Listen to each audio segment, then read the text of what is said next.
Welcome to Renewed Day by Day with Pastor LaRosa. He will continue our series called Christmas 2021 for this year's Christmas season. Let us listen to his lesson about our King Jesus Christ from the book of Matthew. Okay, let's look at the Gospel of Matthew and see just a simple outline of Jesus Christ, the King. First of all, the King is revealed and identified. He has to have a royal lineage. He has to have a legal lineage, and he has to have a blood lineage. And we have the legal lineage, the royal lineage, in the book of Matthew, and we have his blood lineage through Mary in the book of Luke. Okay, and we're going to focus on Matthew. The King is revealed and identified. And then the King is born and presented. We're going to see that in Matthew chapter 1.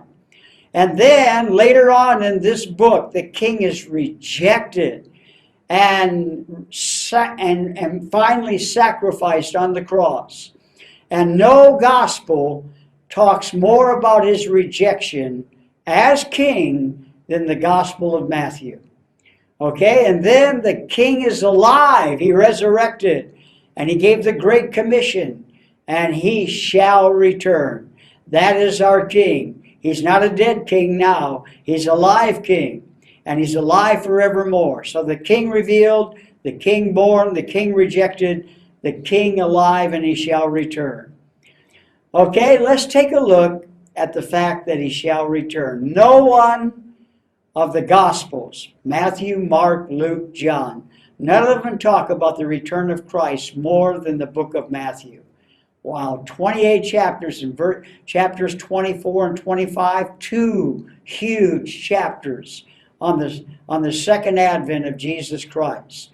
Okay, in 1 Timothy 6, 14 and 15, at the appearing of our Lord Jesus Christ, first of all, for the church, at what we call the rapture, the snatching away of the church, and then later on at the second advent, when Jesus came the first time, which we call the first advent, an advent is when he actually was on this planet, and he was on this planet for 33 years, and later on he's going to come back to this planet, but when he comes back, he's not going to come back as a baby.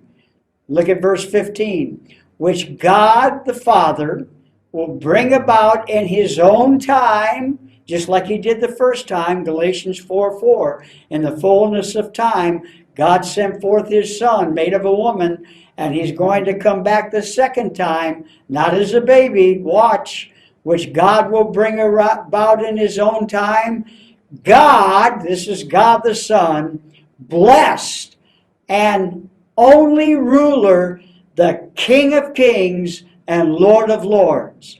That's how Jesus Christ will return at the second advent, when his feet land on the Mount of Olives and he establishes his 1,000-year millennial kingdom on this earth. And he will reign from Jerusalem as the King of kings and Lord of lords. And he will be reigning as a genetic son of David, as we're going to find out in this study.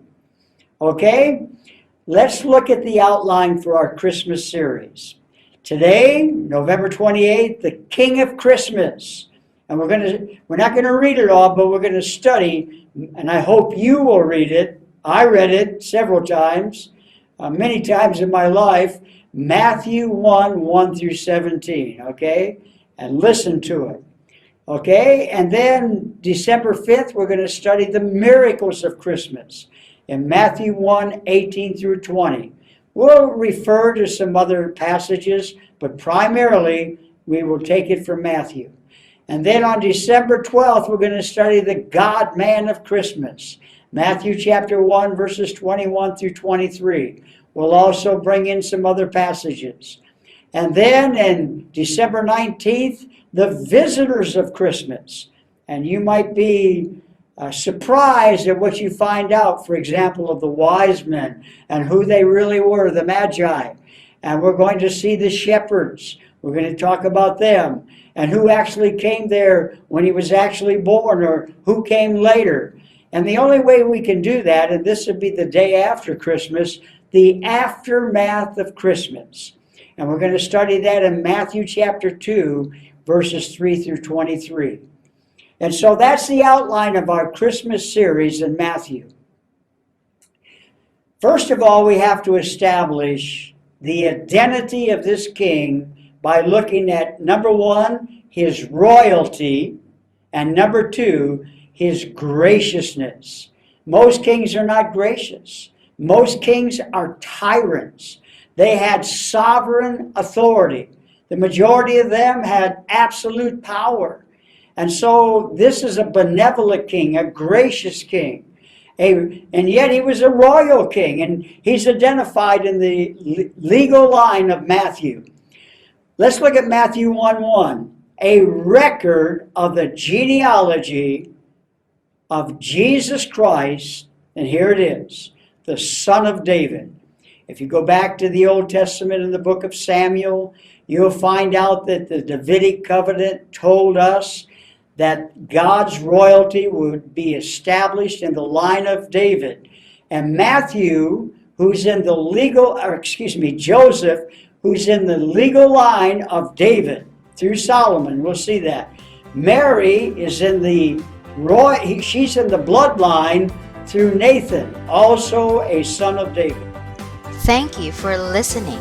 Let us be reminded that Jesus is the King of Christmas. He is alive and shall return in God's time.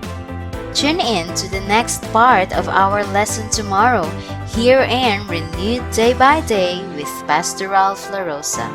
God bless you and stay healthy.